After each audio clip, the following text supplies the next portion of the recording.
आता बातमी पालघरमध्ये एक धक्कादायक बातमी समोर आली आहे। मुंबई अहमदाबाद राष्ट्रीय महामार्गावर वऱ्हाडाच्या ट्रकचा भीषण अपघात झाला।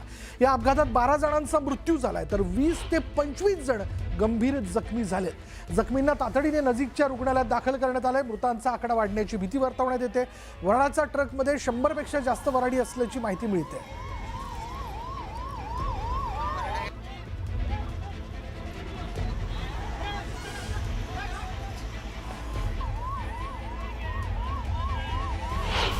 कोणाचा साखरपुडा होता? माझाच होता. साखरपुडा झाला का? नाही. साखरपुड्याला जात होते. हा, तर कसा ऍक्सिडेंट झाला? ते टेलर तिकून आला तर त्याचा डबा निसटला. मी टेम्पोवर आला म्हणून ते डबा निसटला म्हणून ते झाले जखमी. किती जण होते? त्यात 50 जण. 50 जण. हा. मुंबई अहमदाबाद राष्ट्रीय महामार्गावर डहाणूच्या धानिवरी येथे वऱ्हाडाच्या टेम्पोचा भीषण असा अपघात झाला।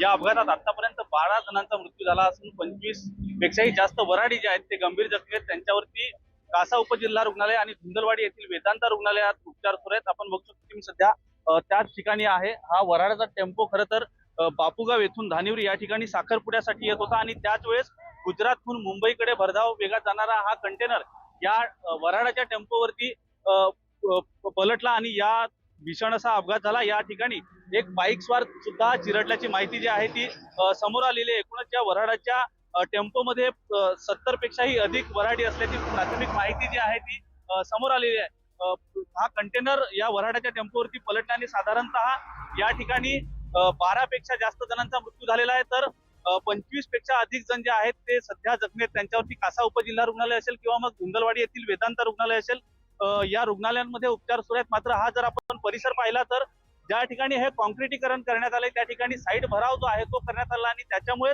हा अपघात झाल्याची माहिती जी आहे ती स्थानिकांकडून देण्यात येते। एकूणच पाहिलं तर मुंबई अहमदाबाद राष्ट्रीय महामार्गावर अपघातांची मालिका सुरूच आहे। मात्र कुठेतरी वाहतूक पोलीस असेल किंवा मग राष्ट्रीय महामार्ग प्राधिकरण असेल हे या सगळ्या अपघातांना आळा घालण्यात कुठेतरी अपयशी ठरत असल्याचं चित्र आहे। न्यूज 18 मराठीसाठी राहुल पाटील, पालघर।